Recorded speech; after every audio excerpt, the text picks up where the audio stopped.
upaya mengajukan gugatan ke pengadilan niaga karena disebabkan adanya penolakan permohonan banding ke Komisi Banding Merek ini telah dibenarkan oleh peraturan perundang-undang, dan langkah ini menurut saya sudah langkah benar karena diatur pada pasal 30 ayat 3 Undang-Undang Nomor 20 Tahun 2016 tentang merek dan indikasi geografis. Kalau gugatan ini dikabulkan, maka merek tadi akan kembali menjadi merek terdaftar dan diberikan sertifikat mereknya. Nah, bagaimana kalau gugatan ini ditolak atau tidak dikabulkan? Maka undang-undang masih memberi peluang untuk mengajukan kasasi sebagaimana diatur di pasal 30 di ayat 4-nya. Ya, kalau kita berbicara mekanisme pendaftaran merek, maka perlu saya ilustrasikan ya. Ada satu perbedaan antara permohonan perizinan dan permohonan pendaftaran merek. Kalau perizinan itu kan biasanya asal persyaratannya dilengkapi, maka izin itu akan diberikan. Sementara permohonan pendaftaran merek ini bukan meminta izin, tetapi meminta hak. Hak tersebut adalah hak eksklusif yang diberikan oleh negara, sebagaimana diatur pada pasal 1 Undang-Undang Nomor 20 Tahun 2016 tentang merek dan indikasi geografis. Setelah merek itu selesai diajukan permohonannya, maka akan melalui beberapa tahapan. Tahapan pertama adalah pemeriksaan formalitas. Jadi pemeriksaan kelengkapan persyaratan permohonan.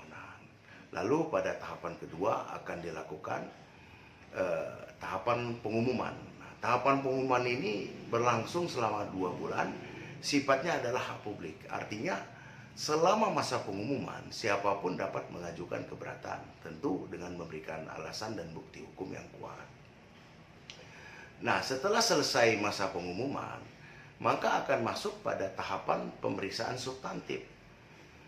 Tahapan ini akan melihat apakah merek tersebut dapat dikabulkan atau ditolak atau masuk merek yang tidak bisa didaftarkan dengan berpedoman pada pasal 20 dan pasal 21. Kalau kita melihat ketentuan undang-undang, banyak faktor penyebab merek itu ditolak pendaftarannya atau tidak dapat didaftarkan. Misalnya bertentangan dengan moralitas, bertentangan dengan agama, menggunakan simbol negara, atau mengganggu ketertiban umum dan lain sebagainya.